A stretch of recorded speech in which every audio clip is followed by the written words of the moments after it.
sa tabing dagat. Tirik man ng araw parang langit pag nakayakap ako sa iyo. Tapos nakahawak ka sa aking braso, nangangarap habang nakatingin tayo sa malayo. Ang dami kong hiling, ang dami kong gustong gawin, mga bagay upang pag-ibig ko'y lalo mong damdamin. Gusto ko yung ganito, yung hawak ko ang yung kamay magkaakbay. Parang wala na yatang papantay sa pintig na kakaiba. Nahatid mo sa akin, ako'y ganado pag ikaw ang kasabay kong kumain ng iyong halik na ang dulot ay ngiti na abot tenga. Kaligayahan na hindi kayang mabili ng pera. Di ko kayang isipin ang buhay nang hindi ka kasama. Naiisip ko pa lang ako'y parang maluluha. Nakatabi kita pero ba't ganito ang pakiramdam? Nalulungkot pa rin ako at labis na nasasaktan.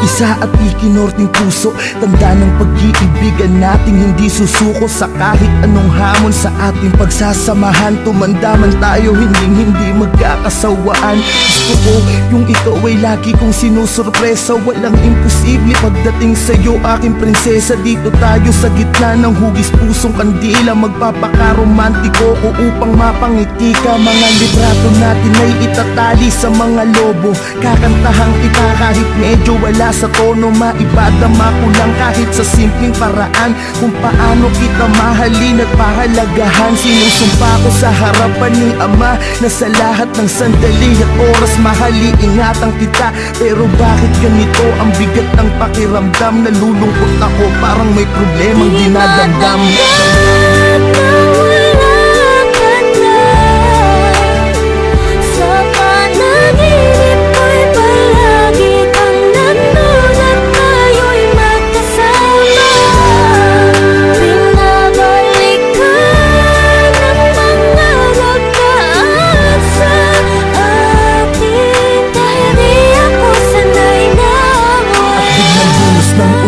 Tulog ko ay naudlot, panaginip lang pala sa tabi ng iyong puntod. Mata ko'y ipinikit, pinilit muling matulog. Di alintana ang patak ng luha na nahuhulog sa aking mata. Kahit basang-basanan ng ulan, hindi ko kasi alam kung paano pasisimula ng buhay nang di ka kasama. Sinanay mo kasi ko na laging masaya at ang araw ko ay kumpleto. Wala na akong kasabay magsipilyo, wala nang makulit.